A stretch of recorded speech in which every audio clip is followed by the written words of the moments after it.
Bienvenue à tous à ce nouvel épisode de La vie symbolique avec Jonathan Pajot et Jean-Philippe Marceau.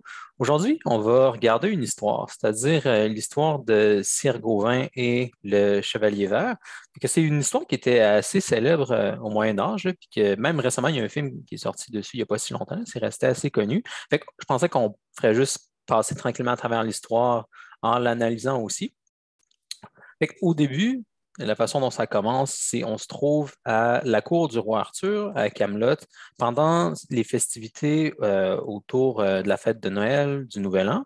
Puis, là, avant que le roi Arthur commence à manger, absolument, il faut qu'il y ait un genre de défi, un événement, comme quelque chose de chevaleresque, disons, qui se produise. Puis là, il y a un chevalier vert assez mystérieux qui arrive. Il est comme grand, massif, sur un cheval vert avec une armure verte, etc. Puis il vient proposer un défi très bizarre à quelqu'un à la cour. Il offre aux gens que quelqu'un lui coupe la tête, en fait. Quelqu'un lui donne un gros coup à la tête. Puis ben, c'est étrange Mais comme il dit défi. ça, il dit juste que quelqu'un me donne un coup à la tête, puis après ça, moi, je vais rendre le coup. Juste la possibilité dans un an de rendre le coup. Hmm. Fait Fait que puis aussi, c'est important de comprendre que ça se passe le jour de la fête de la circoncision de Jésus aussi. Que c'est pendant le temps de Noël, dans la célébration de Noël, mais ça se passe le jour de la circoncision. mhm. Puis, là, avant même qu'on aille plus loin, ce serait bien de savoir donc, pourquoi est-ce que c'est quelque chose de si bizarre que ça? Puis pourquoi est-ce qu'il arrive en vert? C'est quoi la signification d'avoir un gros chevalier vert qui arrive comme ça à ce moment-là de l'année, puis qui offre un défi aussi bizarre? Bon, c'est sûr que, disons, c'est des images qui sont très, très primordiales. Fait que c'est difficile de dire exactement ce que ça veut dire. Mais ce qu'on peut plutôt faire, c'est pointer à des analogies puis aider à voir, disons, la façon dont les choses sont mises ensemble pour nous donner une impression un peu de ce qui se passe. Premièrement, c'est important de comprendre que la transition à Noël avec la fin de l'année au niveau du solstice, puis la notion aussi du changement d'année qui avait disons, l'année solaire, là, le soleil qui revient. Nous, maintenant, on fête carrément le nouvel an là, dans cette période-là aussi. Tout ça, c'était comme un moment de transition entre l'ancien monde et le nouveau monde. Puis dans les fêtes liturgiques, on peut voir l'image du soleil qui arrive. Dans l'imagerie de l'Épiphanie, par exemple, on le voit très clairement. On a l'idée du roi qui est trouvé dans la noirceur, de la graine qui est trouvée dans le gâteau, comme on faisait au Québec avant, là, dans la fête des galettes du roi. Bon, nous, on le fait encore aujourd'hui, là, mais disons, il y a moins de monde qui le font qu'avant. C'est toute l'idée d'un changement de la fin vers le début d'un nouveau cycle. Mais un des aspects de ce changement-là, c'est comment gérer l'ancien cycle, le résidu ou le reste de l'ancien monde. Puis ça, souvent, ça va se manifester par plusieurs images, mais dans ce sens, dans cette histoire-ci, c'est ça vraiment, il semblerait, selon moi, que le cavalier vert représente. Il représente un peu le monde naturel, le monde chaotique, le monde qui était là avant. Puis, c'est pour ça que ça se passe un peu aussi au jour de la circoncision, parce que c'est l'idée qu'à la fin d'un cycle, avant de passer au prochain, des choses que tu dois faire, c'est faire une sorte de circoncision. Il faut comme que tu coupes, puis que là, tu passes au prochain, pour révéler, disons, la partie centrale. Fait que là, il faut que tu coupes une partie. Puis là, c'est ça qui se passe dans l'événement. Mais ce qui est intéressant, c'est que l'événement, il est comme le contraire d'un défi habituel. Parce que souvent, les défis qu'on peut imaginer dans un monde de chevalier, c'est un chevalier qui vient et il dit bats-toi avec moi, puis si tu gagnes, ben là, tu vas gagner un certain honneur ou tu vas gagner quelque chose. Je te mets au défi de me battre. Mais là, le défi que le chevalier pose, c'est comme un défi à l'envers. C'est carrément qu'il dit je te mets au défi de me tuer. Je te mets au défi de me tuer. Moi, je vais me laisser faire. Puis après ça, la seule chose que je dis, c'est que dans un an, c'est-à-dire au prochain cycle, ben là, ça va être à ton tour de perdre ta tête, disons. Parce que toi aussi, ça va être la fin de ton histoire aussi. C'est-à-dire, si toi, tu commences le nouveau cycle, bien là, ça veut dire que toi, tu vas finir l'année prochaine. C'est un des problèmes, disons aussi, avec la question du cycle. Tu sais, tu peux imaginer, c'est aussi simple, là. Faut pas être trop, faut pas essayer de voir des choses super ésotériques, là. Tu peux imaginer qu'un roi remplace un autre roi. Puis là, la façon dont le roi va traiter ceux qui étaient là avant lui va affecter la façon dont il va être capable d'être roi. Parce que s'il décide qu'il va rentrer comme roi, puis il va se débarrasser, il va juste bannir tous les gens qui étaient là avant lui, qui va tout casser, bien, ces gens-là, pendant que lui il est roi, ils vont avoir le temps de se réorganiser pour revenir le chercher plus tard. Fait que la façon dont tu traites un monde, quand tu remplaces, disons, entre deux mondes, ça peut affecter la façon dont toi-même tu vas. C'est comme si les péchés que tu caches quand tu commences un monde, les choses que tu essaies d'éliminer ou que tu caches ou que tu essaies de ne pas montrer, bien, ces choses-là, ils vont s'accumuler dans les marges. C'est ces choses-là qui vont venir te chercher à la fin. Tu peux imaginer aussi, tu peux imaginer toutes sortes de possibilités de ça, mais c'est une façon de comprendre pourquoi, disons, le rituel se fait de cette façon-là dans l'histoire de la cour du roi Arthur. Puis, comme là, on parle des marges, puis ça lève un petit peu quand même un contraste, là. Disons, pourquoi est-ce qu'on coupe la tête du chevalier vert? Vu que c'est quelque chose qui est, disons, tellement central à son identité, mais j'imagine, est-ce que ça a rapport au fait de, disons, couper, je sais pas, l'origine de ce qui est extérieur, donc ce qui représente le plus le centre de cette chose extérieure-là? Mais c'est plutôt, je pense que la meilleure façon de le comprendre, c'est plutôt de comprendre qu'à la fin d'un cycle, une chose qui arrive, c'est la séparation du corps et de la tête. C'est-à-dire, on le voit comme couper la tête, mais c'est-à-dire, c'est juste la séparation du corps et de la tête. Fait que là, ce qui reste, c'est comme le résidu, finalement, quand tu coupes la tête, là, tu tues la chose, mais tu le fais en séparant son sens de son corps. Euh, Puis, une chose qui est importante aussi, c'est une des raisons aussi pourquoi il est vert, là, ça a le rapport avec l'idée du monde naturel ou l'idée du monde végétal. C'est un monde qui est comme plus primordial, mais en même temps plus sauvage que le monde dans lequel on va entrer. Ça ressemble un petit peu à l'idée de combattre les géants avant d'entrer dans un nouveau pays, comme dans les traditions dans la Bible, où on voit les Israélites qui arrivent et qui tuent les géants avant de prendre la terre. On voit ça dans l'histoire de l'Angleterre elle-même, d'où vient l'histoire de Sir Gawain, où quand ils arrivent dans l'Angleterre, ils doivent tuer les géants qui étaient là avant de prendre la terre. Fait que ça a le rapport avec ça aussi. L'idée de se débarrasser d'un genre de réalité plus primordiale, mais plus sauvage.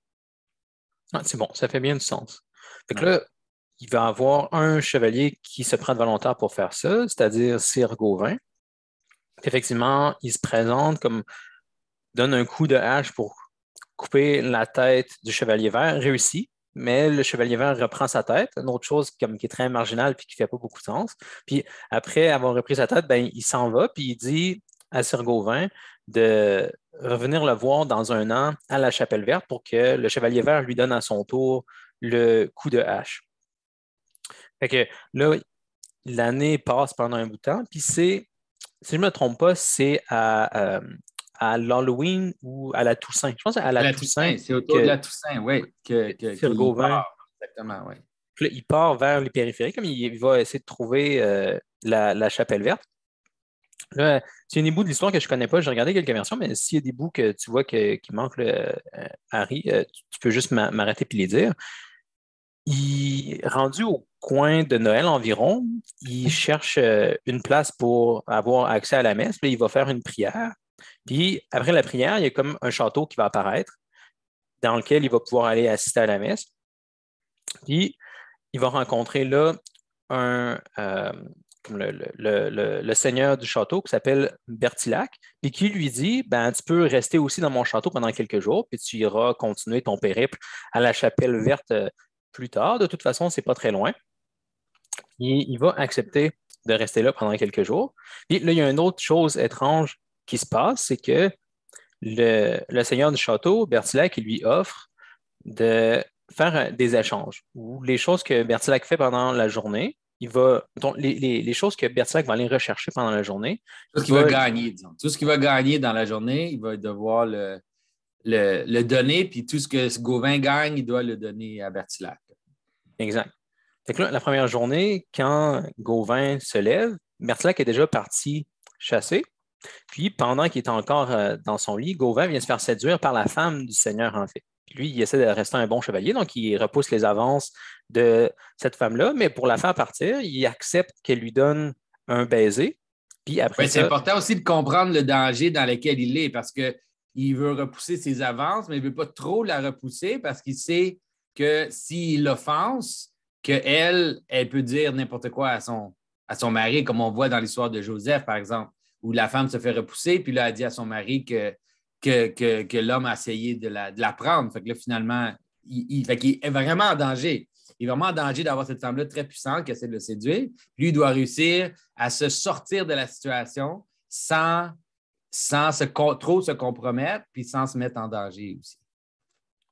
et après ça, quand Bertilac va revenir au château, il va donner ce qu'il a chassé à Gauvin, parce que c'était ça l'entente. Donc, il lui donne un cerf qu'il a attrapé. Puis inversement, inversement, Gauvin doit donner un baiser à Bertilac, qui ne dit pas ça vient d'où exactement. Une drôle d'histoire. Pas de question, c'est ça, on pose pas de questions. Puis la même chose va se répéter la deuxième journée, sauf que là, Bertilac va chasser, au lieu d'attraper un cerf, il va attraper un sanglier.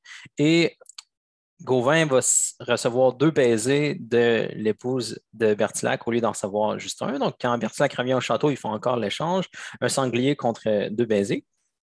Puis après ça, la troisième journée, là, c'est un peu différent parce que Bertilac va attraper encore quelque chose, il attrape un renard. Puis de l'autre côté, Gauvin se fait encore séduire par la femme, mais là, elle est plus insistante encore. Elle va lui donner 3 baisers, puis aussi, Gauvin va accepter un cadeau qui est une marque d'affection qu'elle veut vraiment lui faire. Elle lui donne une ceinture verte, puis elle lui dit que ça va le protéger contre toutes les attaques à lui. Puis il va accepter ça en pensant, ben, d'un, il va aller voir le chevalier vert, mais aussi, il veut, comme tu dis, pas repousser trop fortement la femme pour pas être dans le problème. Donc, il va accepter ça. Puis là, une autre chose différente qui se passe quand Bertilac revient de chasser, ils font l'échange, mais au lieu de redonner toutes les choses, c'est-à-dire 3 baisers plus la ceinture verte, Gauvin va garder la ceinture verte cette fois-là. Et après ça, il va retourner continuer ses aventures. Mais avant qu'on continue l'histoire, peux-tu essayer d'expliquer un peu pourquoi c'est si bizarre, ces événements-là? C'est tellement étrange. Ben, ça a le rapport vraiment avec le fait que Gauvin, maintenant, il arrive à la fin, disons, de son histoire, en théorie.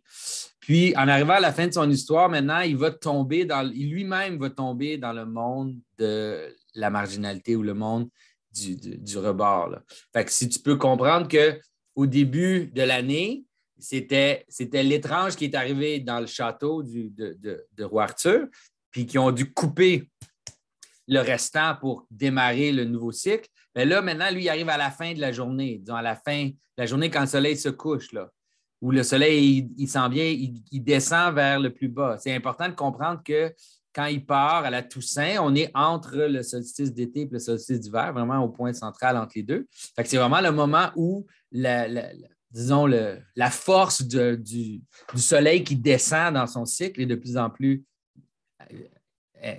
visible, de plus en plus, on a plus d'un peu l'expérience de ça. Fait que là, ce qui arrive, c'est qu'il se retrouve dans le château d'un étranger. Alors là, lui, il est carrément dans le monde de l'étranger. Puis là, dans le monde de l'étranger, les choses sont un petit peu à l'envers. OK? C'est-à-dire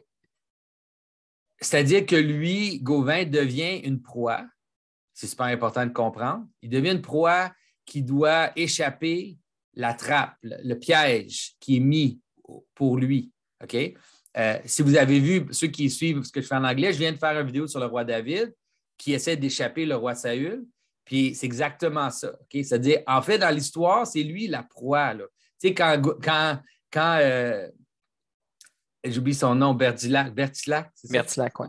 Quand Bertilac, il va chasser, là, ultimement, c'est ça qui est en train de se passer au château aussi. C'est-à-dire, Gauvin, il se fait chasser. Alors ça, c'est très important.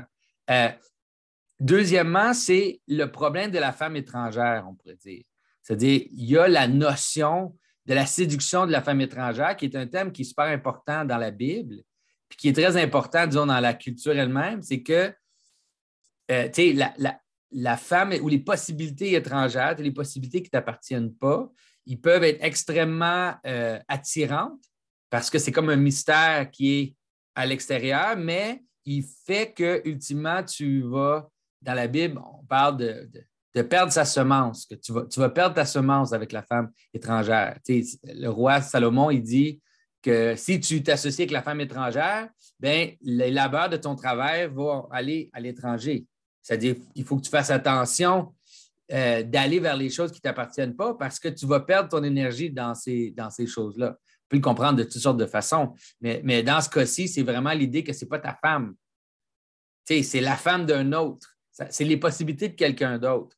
Fait que si tu ne fais pas attention, ça va devenir pour toi un piège qui va t'emprisonner, disons. Alors, Gauvin, il doit échapper. Parce que c'est important aussi de comprendre que la relation qu'on a avec l'étranger, c'est souvent une relation d'échange. Parce que ce n'est pas une relation de communauté. Ce n'est pas une relation où on est ensemble puis on travaille ensemble vers quelque chose. Nous, on est tellement capitaliste qu'on a de la misère à imaginer juste une communauté qui travaille ensemble et qui font les choses ensemble vers un but. Mais c'est vraiment une relation, la relation qu'on a avec l'étranger, c'est une relation d'échange où on vend quelque chose, on achète, on essaye, on a certaines choses qu'on échange avec l'autre. C'est ça aussi qui est représenté dans cette situation-là. Mais certainement, le type d'échange qui est là est très, très, très...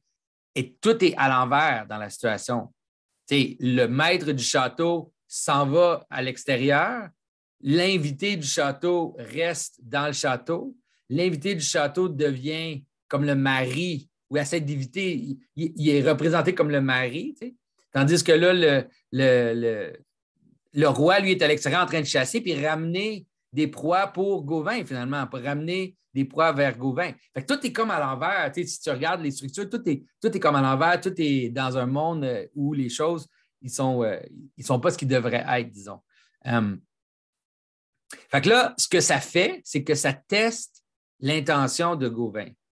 C'est ça que ça fait. Ça teste son identité. C'est ça qui est en train de se passer. Il y a un test sur son identité. Dans le monde de la chevalerie, on représente ça comme ton honneur, ta valeur, disons, ta vertu. C'est ça qui est en train de se passer à Gauvin. Sa vertu, elle est mise à l'épreuve. Puis la vertu, ce n'est pas quelque chose de simple. Ce n'est pas quelque chose non plus de naïf. Il y a une réalité dans la vertu qui est il y a une certaine flexibilité aussi, une capacité d'adapter la vertu au moment, capacité d'adapter disons, ton honneur au moment, puis de négocier comment ça se manifeste dans le monde. Fait que là, tu vois, Gauvin, il est constamment dans le moment où, par cette chose-là étrangère, les choses qui n'est pas son identité, finalement, c'est comme si les choses qui ne sont pas lui sont en train de lui poser des questions. T'es quoi, toi, vraiment? Qu'est-ce que tu es? C'est en train de lui demander c'est quoi qu'il tient.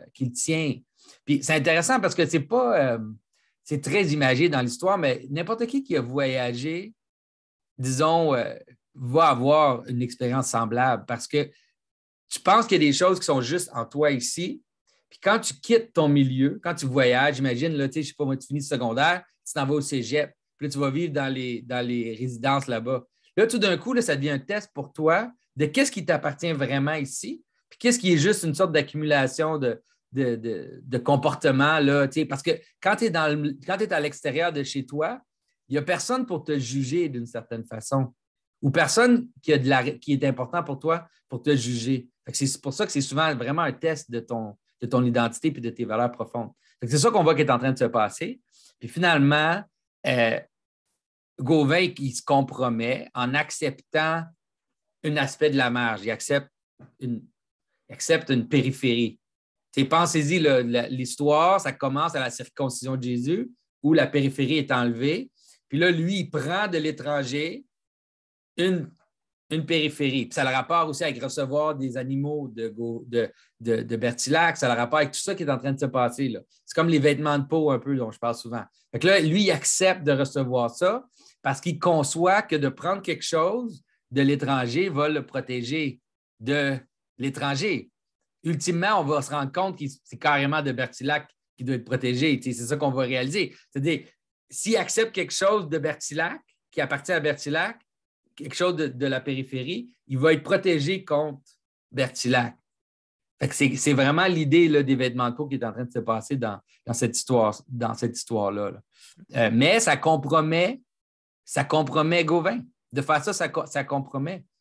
Puis c'est un des mystères, disons, des vêtements de peau, un mystère de la périphérie. C'est des fois, on doit l'utiliser, mais c'est vraiment dangereux. Puis ça peut vraiment nous compromettre parce qu'on peut se perdre. On peut perdre notre vertu, notre honneur, nos principes dans cette affaire-là.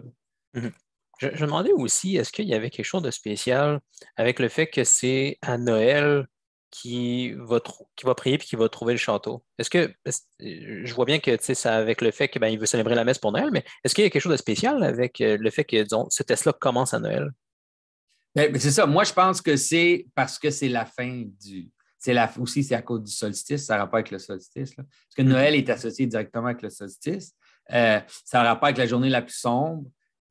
Puis, ça a le rapport aussi.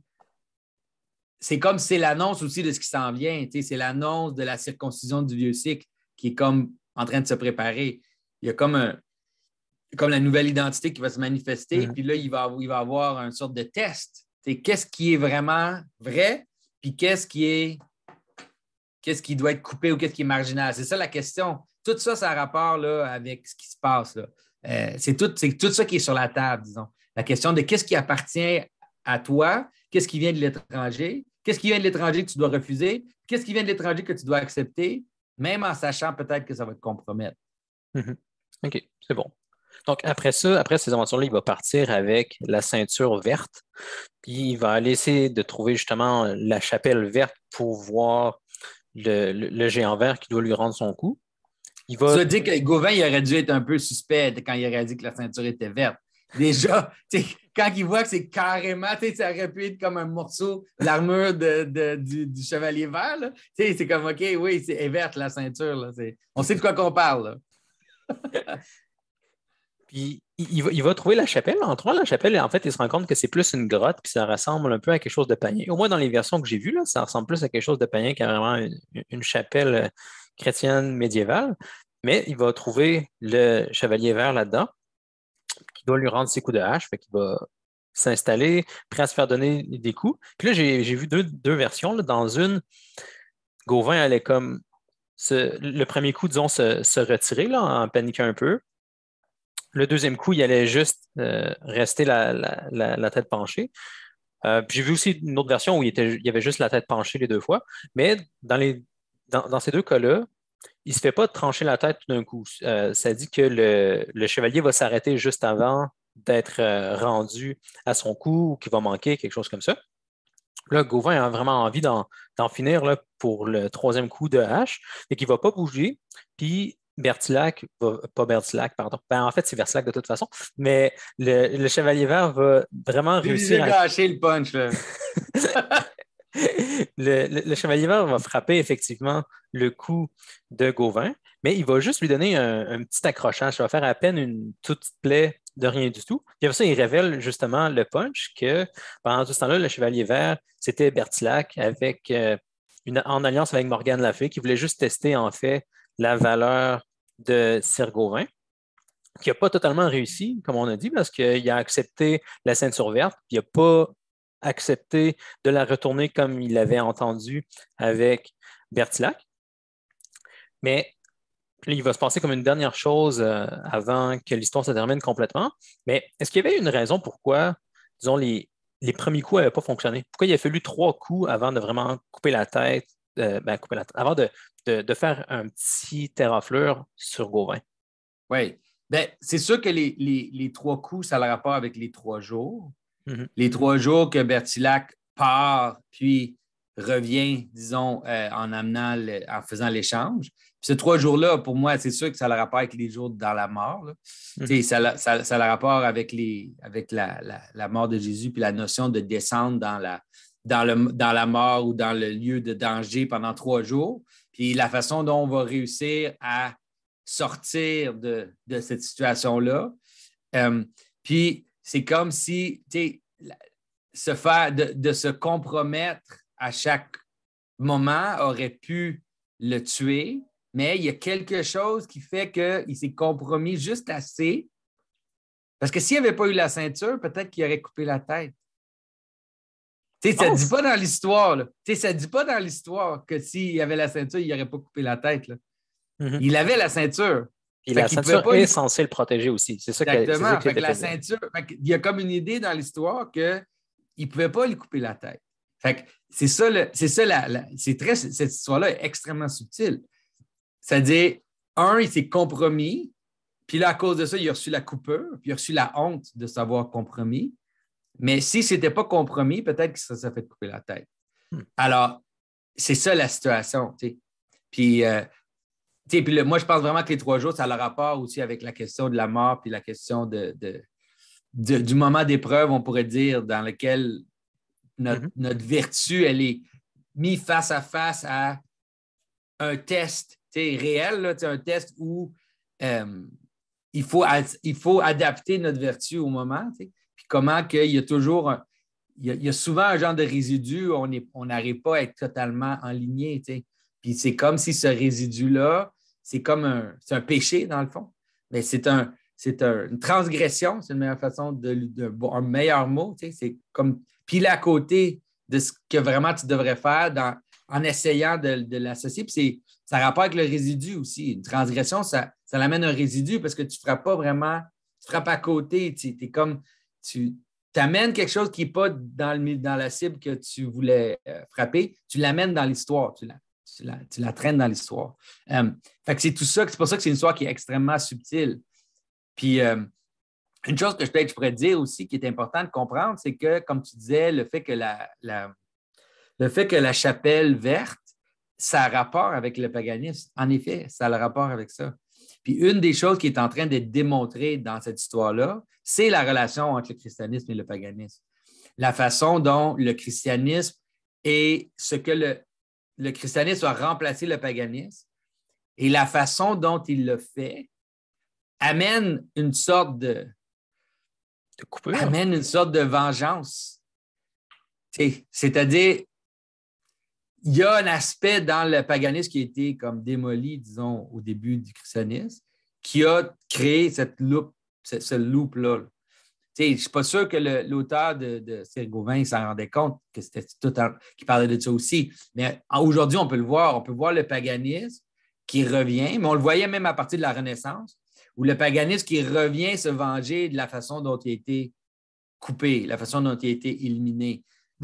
Puis ça devient comme un test de la réalité du christianisme ou de la réalité du christianisme. Mais c'est important, comme dans cette histoire-là, de comprendre que il y a la nécessité de prendre un peu de cette affaire-là qui était là avant pour continuer.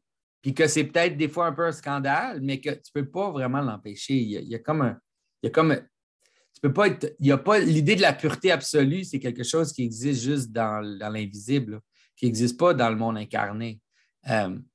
Puis ce qu'on va voir, je peux peut-être finir l'histoire pour toi si tu veux, mais ce qu'on va voir, c'est que quand Gauvin retourne, on pourrait dire qu'il se fait comme juger par la cour du roi Arthur. C'est-à-dire, le roi Arthur veut savoir, il arrive à la fin de l'histoire, là, il arrive dans l'Apocalypse, puis là, il se fait juger par la cour du roi Arthur, il raconte son histoire, puis lui, il a honte de son erreur. OK? Alors, il ne veut pas cacher son erreur. Il ne veut plus cacher son erreur. Il a honte du compromis qu'il a fait. Mais le fait qu'il a honte du compromis qu'il a fait, puis qu'il est comme repentant, ça fait que le roi Arthur, il dit non. La ceinture, il la soulève, il la lève dans les airs, puis il dit, maintenant, ça devient la gloire des chevaliers. Puis là, les chevaliers vont maintenant tous les chevaliers vont porter la ceinture verte en honneur de Sér-Gauvin. Fait que c'est très, très, très proche de ce que Jésus fait sur la croix. C'est pas exactement la même chose parce que Jésus, il n'a pas péché, il n'y a pas de transgression. Mais ça a le rapport avec l'idée de comment comment la mort ou comment la transgression peut être transformée dans la repentance, finalement, en quelque chose de plus haut. Puis c'est ça qu'on voit dans l'histoire. Il y a peut-être, tu sais, ben, justement, le fait qu'il y ait la coupure ou les plaies aussi dans les mains de Jésus, là, il y a comme cet aspect-là, disons, qui reste à la fin, mais ce qui m'est.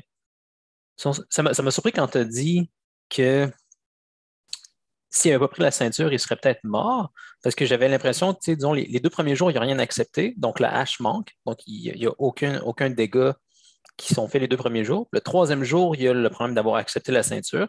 Comme, ça aurait pu être pire, là. Il aurait pu, tu sais, accepter vraiment les avances de la femme, puis il serait peut-être mort complètement, mais comme le petit compromis résulte en une petite coupure, fait que je trouve ça mystérieux quand même quand tu dis que. C'est vrai que c'est Mais ambigu dans l'histoire, là. c'est très. Ben, ça, souvent, je suis sûr qu'il y a pas une critique qui ne dirait pas ça, mais je dis, le chevalier avait dit que c'était ça. Tu sais, le Mhm, chevalier avait dit que c'était ça la game. La game, c'est viens recevoir mon coup à la fin. Puis Morgane l'a fait. L'idée que Morgane, elle a des bonnes intentions, c'est vraiment louche. Tu sais, l'idée que Morgane, la sorcière, tu sais, mhm, elle est là, elle veut juste tester la valeur du roi Arthur, de sa cour. C'est très louche. Tu sais, tout ça, c'est très vague. Là. Fait que, tu sais, moi, je ne dis pas que c'est ça qui serait arrivé. Je ne dis mhm, pas qu'il se serait fait couper la tête. Mais ce que je dis, c'est que dans l'histoire, le doute plane. mhm. Parce qu'après ça, on n'en parle plus de la ceinture. Dans la finalité de l'histoire, dans le dénouement, ils ne disent pas que la ceinture a protégé Gauvin. Ça reste totalement silencieux, cet aspect-là. Pourtant, c'est la raison pour laquelle il a accepté la ceinture. Ça pourrait être protégé, mais on n'en parle pas. Parce qu'il Mhm. la portait quand le chevalier l'a attaqué. Il portait la Ouais. ceinture pour se protéger. C'est juste à la fin, quand finalement, il y a comme un genre de confession, que là, il va exposer, disons, sa transgression, il va exposer la ceinture.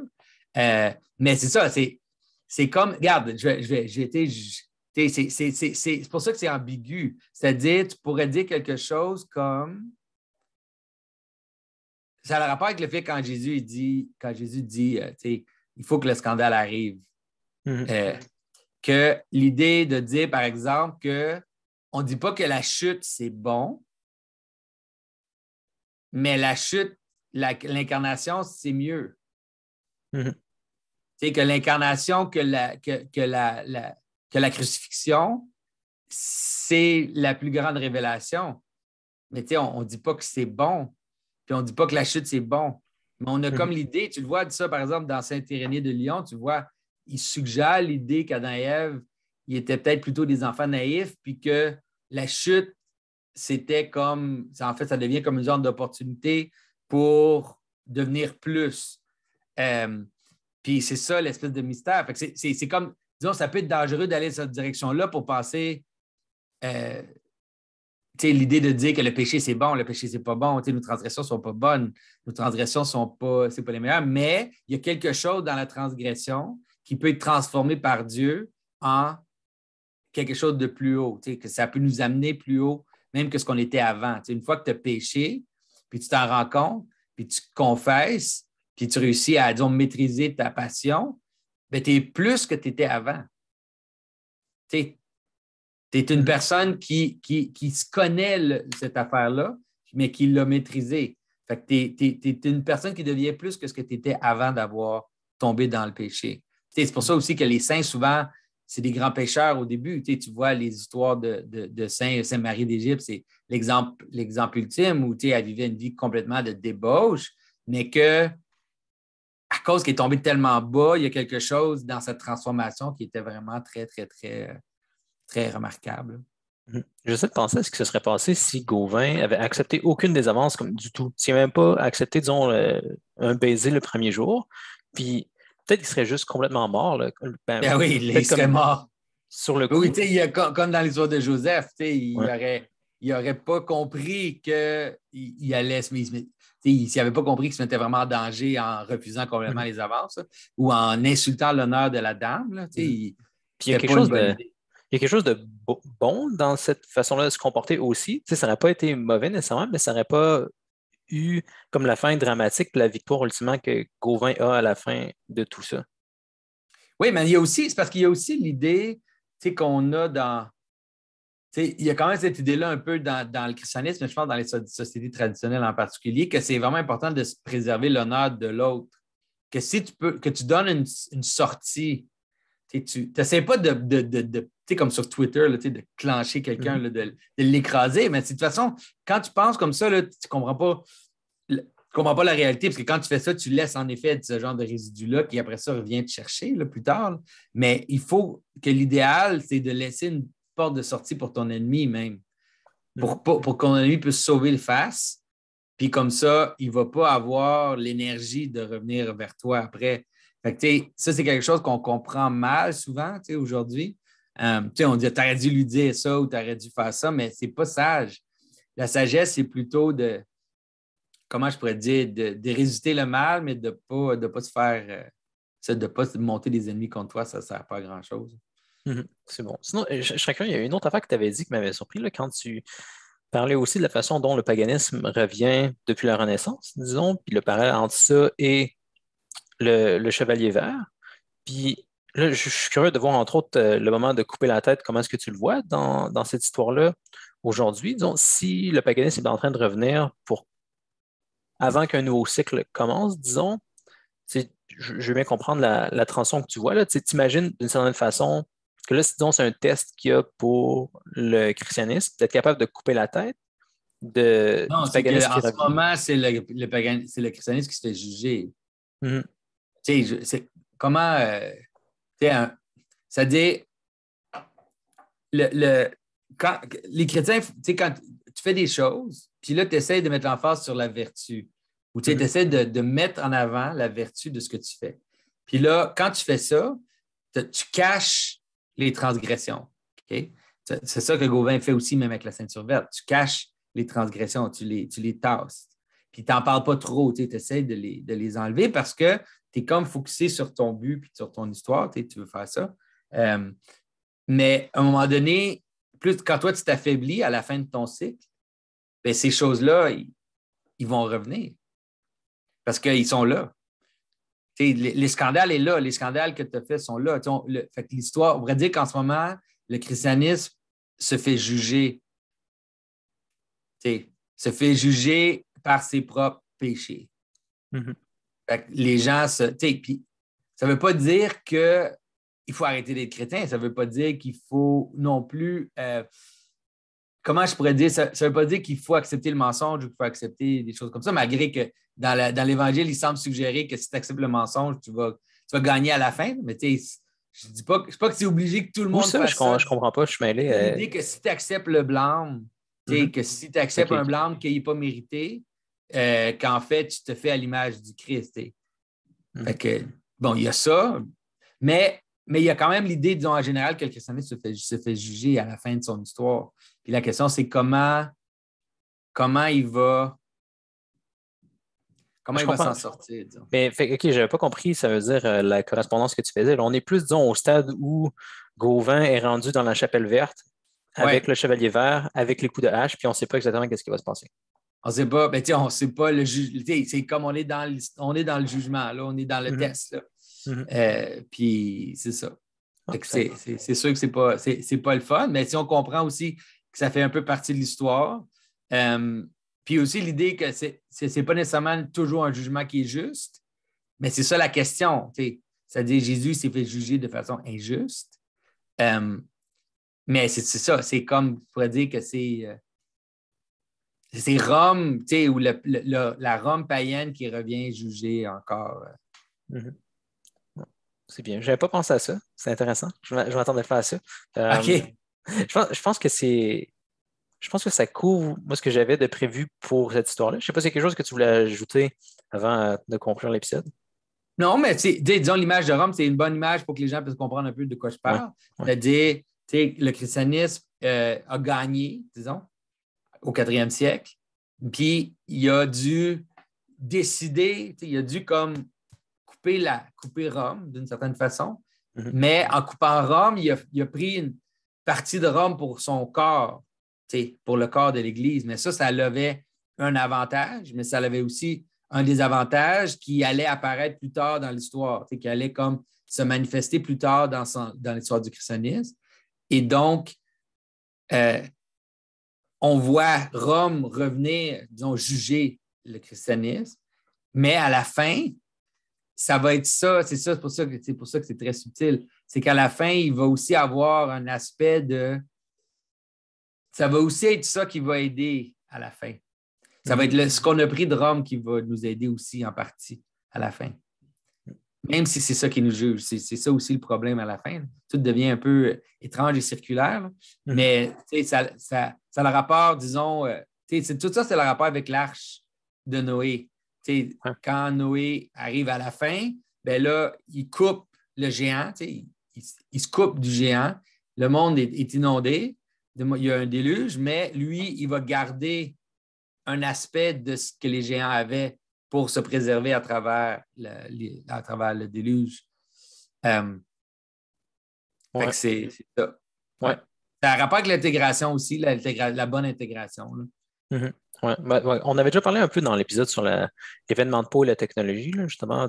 Noé avec l'arche, puis Jésus ensuite avec Rome aussi, là, c'est la même chose. C'est cool, je ne m'attendais pas à aller rechercher ça dans l'histoire de Sir Gawain. Je pense qu'on est passé à travers. Merci, Jonathan. Puis Cool. on va se revoir tout le monde dans quelques semaines pour le prochain épisode. Merci beaucoup. Super. À bientôt.